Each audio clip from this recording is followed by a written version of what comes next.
नमस्कार शेतकरी बांधवांनो, तुम्ही बघत आहात शेतकरी देवभाऊ यूट्यूब चॅनल. सर्व शेतकऱ्याचे मनपूर्वक आभारी.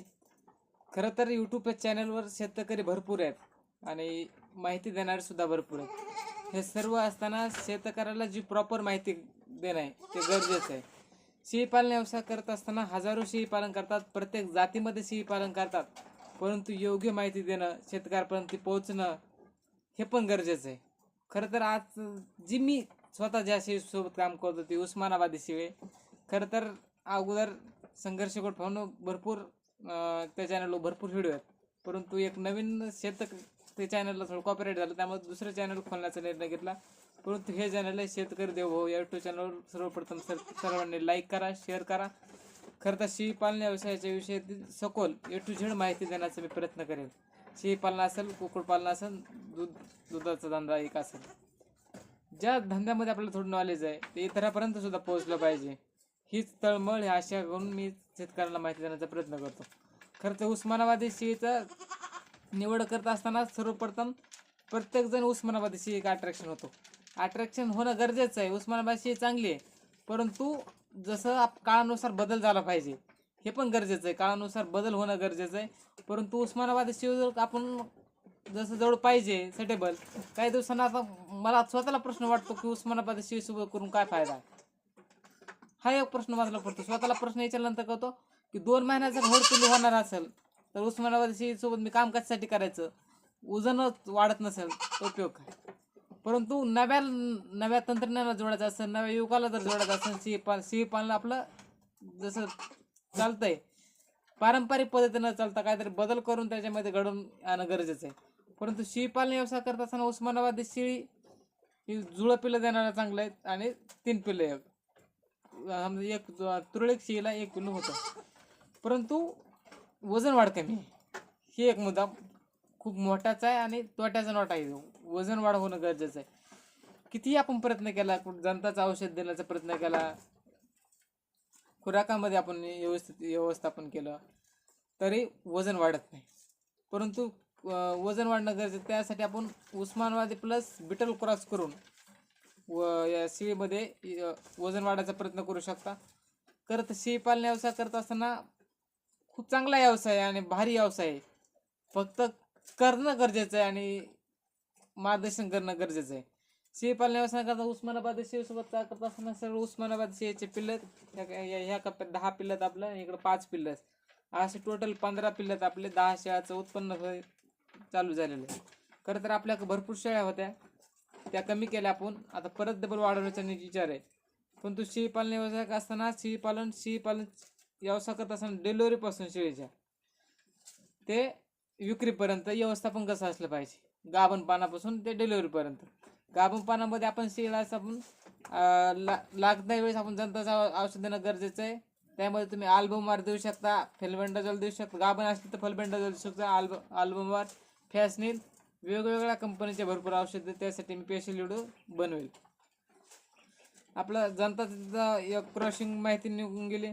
परत जंताचं आपण किती समजा आज शेळीची समजा लागण झाली, समजा याय झाली, तर तिला समजा 3 ते 5 ह्याला खुराक देणं गरजेचं आहे. खुराकामध्ये काय होतं, आपण खनिज मिश्रण आणि शेंगदाणा पेंड तुम्ही देऊ शकता.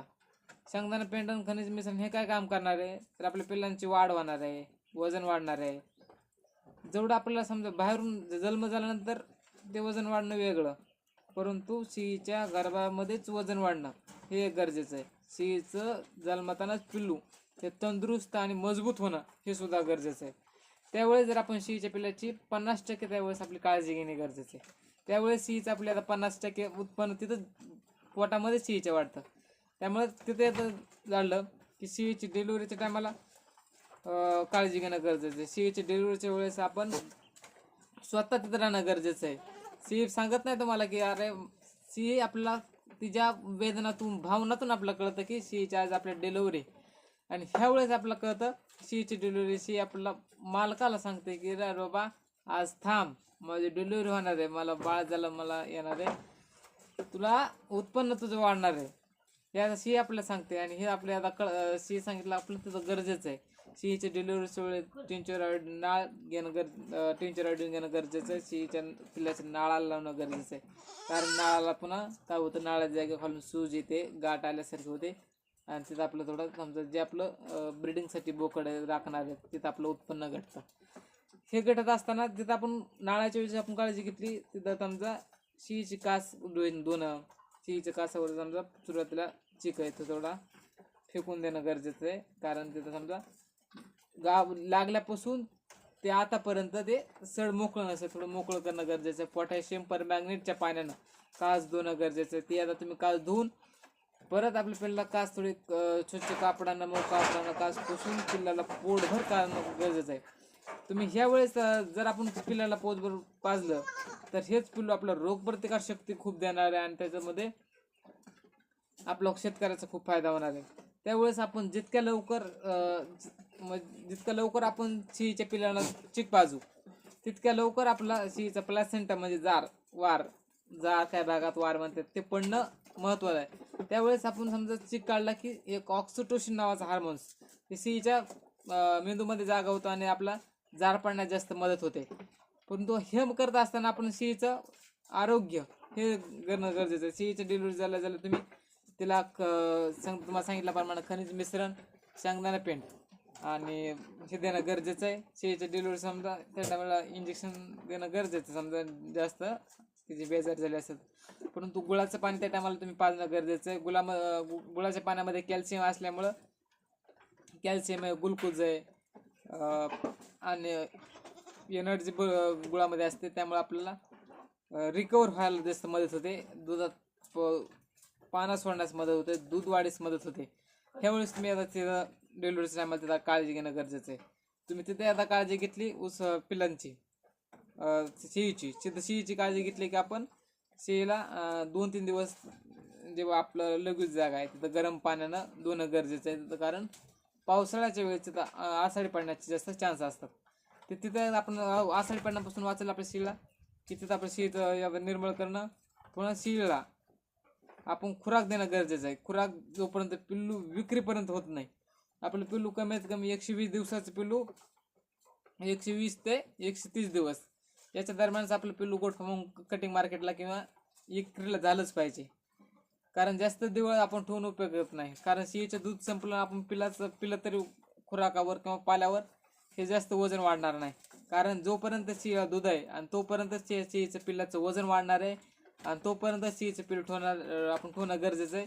परत आपण 2 महिने सांभाळलं काय 4 महिने सांभाळलं काय त्याची किंमत आहे तेवढीच येणार आहे. त्यामुळे ज्या टायमाला योग्य आपलं ठरलेलं मार्केट ठरवून द्यायचं 120 ते 130 या दिवसामध्ये आपल्या शेळीच्या पिल्लाची विक्री झालीच पाहिजे.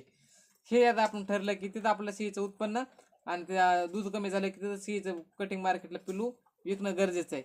जर आपण हे केलं नाही तर आपल्याला तिथं पण थोडा लॉस होऊ शकतो. तर शेतकरी देवभाऊ या यूट्यूब चॅनलला लाईक करा, शेअर करा, सबस्क्राईब करा. व्हिडिओ कसा आवडला कमेंटद्वारे नक्की कळवा. धन्यवाद. पुढच्या वेळेस आपण कोणत्या टॉपिक व्हिडिओ बनवायचा आहे ते एकदा सांगा. Thanks for watching.